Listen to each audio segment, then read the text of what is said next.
If you don't watch out for these four enemies, you'll never make progress on the vision that you have at the speed that you can. In fact, if you ever are seeing yourself slowing down, either your company or yourself or any of that, watch out for these four things. My name is Christian Santiago, peak performance coach for visionary leaders and entrepreneurs. And I'm really looking forward to showing you these four enemies on what you need to watch out for in order to take everything you're touching to the next level. Enjoy the video. I was recently having a conversation with a visionary leader, seven-figure earners in the healthcare industry, and one of my clients for quite some time. We've worked together for the past 2 years. And I got a little annoyed or frustrated at the end of our call, mainly because I realized he was dealing with some of the enemies that oftentimes visionary leaders run into that stops them from making real progress in rapid amounts of time for their vision.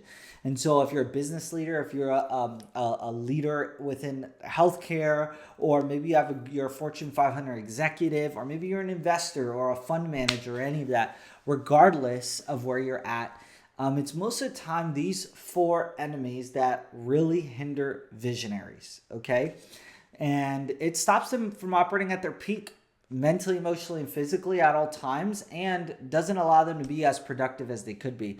And so the first one is, and you're going to actually it's going to be so simple, but I've got to say it, okay? It's sweating over the little crap, okay?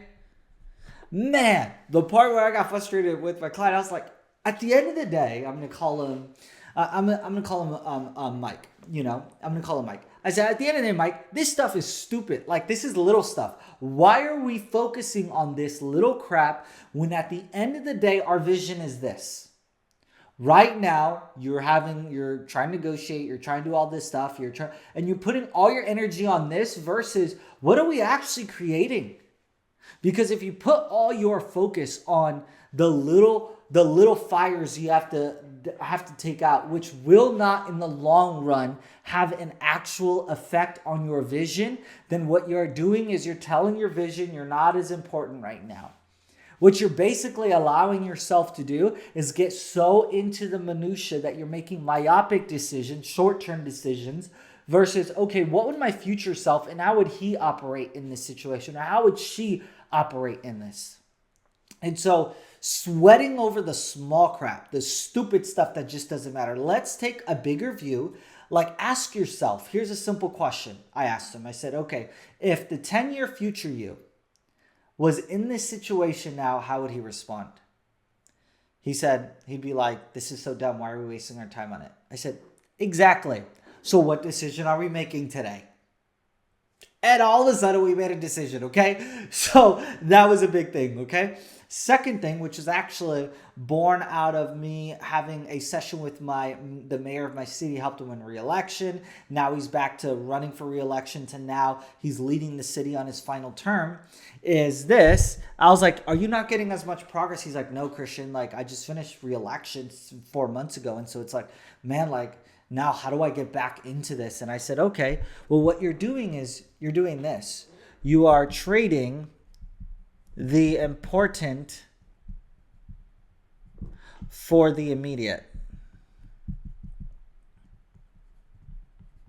And so that's a huge enemy. I was like, look, Mayor, I want to ask you just this simple question, okay? What are the 6 objectives, 5 to 6 objectives you want to complete in your term together? For the last 4 years that you have, what do you want to accomplish? I don't care. I know you have a lot of things you got to do right now. I don't care. We're going to take the immediate stuff and we're putting it to the side. That doesn't matter right now. I literally told him, he's like, whoa, we're having breakfast, eating eggs, with sausage and stuff. And I'm like, nope, we're putting this to the side. What do you want to accomplish? And he told me 6 things, actually. 6 things. And I said, okay, so by definition, anything that we're focused on that has nothing to do with those things, we've just admitted, those are distractions. Anything else that really saps away our time from those things is really a distraction. That's what we're admitting here. And it was like, yes, that's what we're admitting. Okay. And I had him focus back on the important, not the immediate, to where I texted him a week and a half later. I said, how's your focus been? How's it been able to be back, making that shift from, raising funds, re-election campaign, all that, to now going back to leading the city? He said, I've been back to being my laser focused self. Thank you, Christian. All right. The third thing, which is super sinister, okay? This is a visionary problem, okay? Third enemy is probably one of the biggest enemies, okay? As a visionary, you have a superpower, but guess what? You know what your problem is? That you see visions really well, and so a third enemy to you making progress is another vision. Another vision. There's a quote that I want you to remember is, an unguarded strength is a double weakness. An unguarded strength is a double weakness. Your ability to see vision, your ability to see the future, see big, all of that is such a strength. But if you don't guard it, it will be a weakness that where you're saying, we're doing this and we're going in this direction. And people are like, yes, I'm excited, we're going in that. But then it gets a little hard here. But then you're like, okay, so we're going in this direction now. And then people are like, oh, okay. And then it gets hard here. And then you're like, oh, but we're going here. And then it gets hard here. And then you're like, oh, and then it goes here. Nope. Another vision. The greatest enemy to your current vision is actually another vision. That's where it creates division.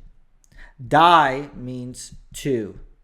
So you're in a place of division when you have two visions competing at once. When you had two visions competing at once. So I just like I coach clients, hey, look, nope, we're sticking on this vision. We said we're going to overcome it. Nope, that's what we're going to do. And that's all that matters here. And so we're going to stay in alignment and we're going to go in that one direction no matter what.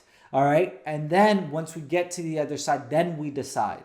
But we're not going to change and give another vision, because that doesn't just affect you. It really affects the people you're leading, or the investors that are there, or the other people around you where your reputation is being built. Like, oh, Christian's this, but then now he's trying to be this, and now he's trying to be this, and now he's trying to be this. And all of a sudden people are like, I don't know what you're trying to accomplish. And that could push away potential partners in your life that you want to create. And so first thing is sweating over the small stuff, trading the important for the immediate, another vision. And then the last thing is not mastering your state. Not mastering your state. And what do I mean by state? I'm talking about your mental, physical, and emotional state, okay? Some people might add spiritual. That's fine. You can do that. But also your state. Your mental state, your emotional state, your physical place. All right. Because if you're not operating at your best, you know what ends up happening? People aren't seeing that you're as clear or as focused or at your peak, to a point that there's some people that will follow you based off title. But the greatest level of inspiration is people are following you based off your character, not your title. They follow you based that you are consistent day in and day out, that every single day I'm optimizing myself, because guess what? If I'm going to do this, then I've got to step into this in this situation. When you're in a decision where you're overwhelmed, frustrated, worried, angry, annoyed, any of that, the decisions you make from that place are usually not great, which is why they say don't rush when you make decisions, or get sleep. Make sure you're well fed before you make a big decision. Well, it's because your state, your mental, emotional, and physical state matters in these moments. And if you're ever going to pitch vision, you're ever going to move forward, ever going to overcome obstacles, you've got to master your state, your mental, physical, and emotional state. Okay, so these are the four enemies. One, sweating over small crap, little crap. Just make the decision. Move forward. It's not that big a deal. Trading the important for the immediate. Focus on the important, not the immediate. Immediate is always going to come. Emergencies always be there, okay? Stop creating another vision. You don't need another vision. And then number 4, optimize your state. Those are 4 enemies. And when you overcome these 4, or you focus on these 4, guess what? You'll compound in one direction to a point that people are like, wow, you become an overnight success in like 5-6 years, okay? Overnight, all right? So if you love this video, subscribe, send this to a few of your friends. And then if you want to take your company or what you're doing to another level, just click on the link in our description and meet with either one of our growth strategists or our peak performance coaches. And at the Greatness Institute, we want to see you operate at your best. Why? Because we believe the human potential is limitless and what you have inside of you is greater than what you're expressing. And so enjoy the video, and I'll see you in the next one.